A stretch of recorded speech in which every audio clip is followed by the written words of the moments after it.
Tiba di Southampton, Greg naik bersama ratusan penumpang lain. Dia udah 13 tahun di laut. Pengalamannya itu termasuk peran dia sebagai jurumudi di 6 kapal sebelumnya. Greg punya banyak pengalaman, terutama pengalaman berlayar melewati Arktik. Perannya penting di antara para awak, memahami lautan di sekitar kutub utara. Dia bakal jadi pengawas inti waktu mereka harus melewati jalur berbahaya yang dipenuhi gunung es.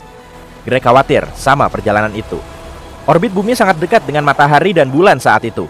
Hal itu bikin gelombang tinggi. Gunung es bakal lebih menonjol, terseret jauh ke arah rute Titanic dalam perjalanannya ke New York. Waktu lagi memeriksa mercu tiang dan alat yang tersedia, Greg nggak nemu teropong. Ini bikin dia cemas, tapi para pelaut cuma ngetawain Greg.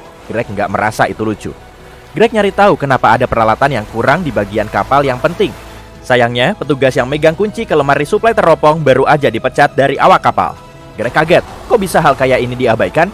Buat kapal megah yang punya banyak penumpang dan melintasi jalur berbahaya, ini nggak masuk akal. Tapi Greg membiarkannya. Greg harap mereka nggak butuh teropong itu. Toh nantinya kalau ada gunung es, panggilan peringatan bakal dikirim pada kapten buat ngasih tahu masalah ini. Tapi Greg nggak tahu kalau peringatan itu udah diterima buat ngasih tahu ada bahaya. Tapi telegram nggak ngasih awalan yang diperlukan buat mastiin itu dikirim langsung ke kapten. Jadi peringatan penting itu diabaikan saja. Saat mengawasi dari mercu tiang, Greg melihat kegelapan di depan. Tiba-tiba dalam jarak 1,5 km di depan, sosok besar dengan cepat muncul dari perairan gelap di sekitar sana. "Awas, gunung es di depan!" Greg teriak kepada rekannya, yang langsung ngasih tahu juru kemudi dan mengarahkan mereka buat banting kanan.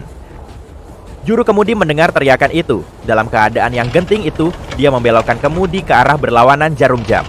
Lalu dia sadar, dia salah membelokkan kemudi dan langsung ambil arah lainnya. Waktu mendekati gunung es, mereka seperti berhasil menghindarinya. Tapi lebih dari 87% gunung es ada di bawah air. Saat mereka menghindar ke samping, es yang tersembunyi di bawah menabrak sisi kiri haluan dan nusuk sisi lambung dengan robekan 1 meter persegi. Ada komunikasi rutin dengan kapal ini selama beberapa hari terakhir, ngasih peringatan gunung es sejak Titanic berlayar dari Southampton. Pesan peringatan terakhir diterima 1 jam yang lalu. Saat menerima peringatan akhir, operator dengan cuek merespons, "Diam." Dia berasumsi peringatan gunung es itu sia-sia.